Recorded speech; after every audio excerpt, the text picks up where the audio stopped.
When the shine fades, who are you then? By Kateb Nuri Alim Shunna. Huh. You ever had life feel like a red carpet rolled out just for you? Job? Check. Love, solid? Money, flowing? Fragrance, expensive? Status? Shining like fresh wax on a Cadillac. You got opportunities so rich they taste like honey on your tongue. Eat this. You strut, smile, succeed thinking, I'm good, I'm set, this is it. And then, just like that, a diagnosis, a phone call, a betrayal, a shutdown. Everything flips. Everything strips. You're left naked in spirit, wondering if you ever truly knew yourself beneath the layers of labels. Now let me ask you this. How strong is your connection to the Creator when all that you've depended on disappears? See, in a twinkle of an eye, all that seems secure can vanish.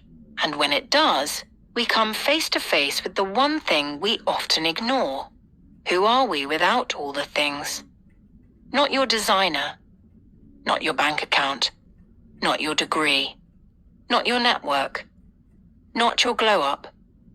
Just you, raw, silent, seen, spirit meeting source. This reflection takes me back to the story of Olu, a man from an old village where the sun kissed the earth daily. Olu was known far and wide for his wealth, gold-threaded robes, sandals from distant lands, his home carved by masters. But when a mysterious fire swept through the village one night, Olu lost it all. His hands, once soft from being served, didn't know labor. His spirit, so dependent on possessions, felt hollow. And his heart, disconnected. He sat in his ashes as children rebuilt homes with their elders, when a young boy approached and asked gently, Olu, who are you now? Olu's lips trembled because for the first time, he had no answer. That, my friend, is the test we all must one day take. And speaking of the great and the fallen, have you ever heard of Alexander the Great's final wishes? Let me lay down the principles he left behind as he lay dying, despite having conquered most of the known world. His physicians should carry his coffin to show the world that no doctor can save you from death when your time comes. He wanted the path to his grave strewn with gold, silver, and precious stones to show that material wealth acquired on earth stays behind. He asked for his hands to dangle outside the coffin to show that we leave this world with nothing in our hands, no matter what we had in life. Now ain't that something? A man who had everything realized at the end. What matters most isn't what you have, but who you've become. These are not just ancient principles, these are soul truths. We chase so much respect, money, love, titles thinking they make us whole. But when life strips it all away, we're forced to see the mirror of our naked spirit. And if that spirit ain't rooted in the Creator, it'll shiver in the winds of hardship. Let me be real with you.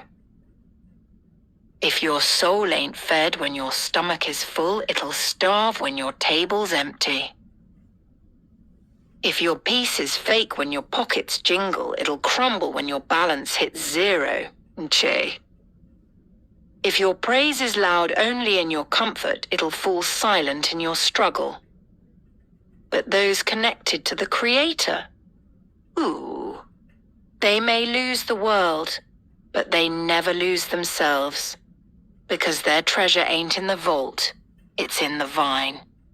The divine vine that nourishes them through drought and storm. So the next time you floss your blessings, smile with your whole face. Be grateful. Rejoice. But never confuse your gifts with your identity. Never confuse the glow with the source of the light. You are not your clothes. You are not your crib. You are not your check. You are not your charm.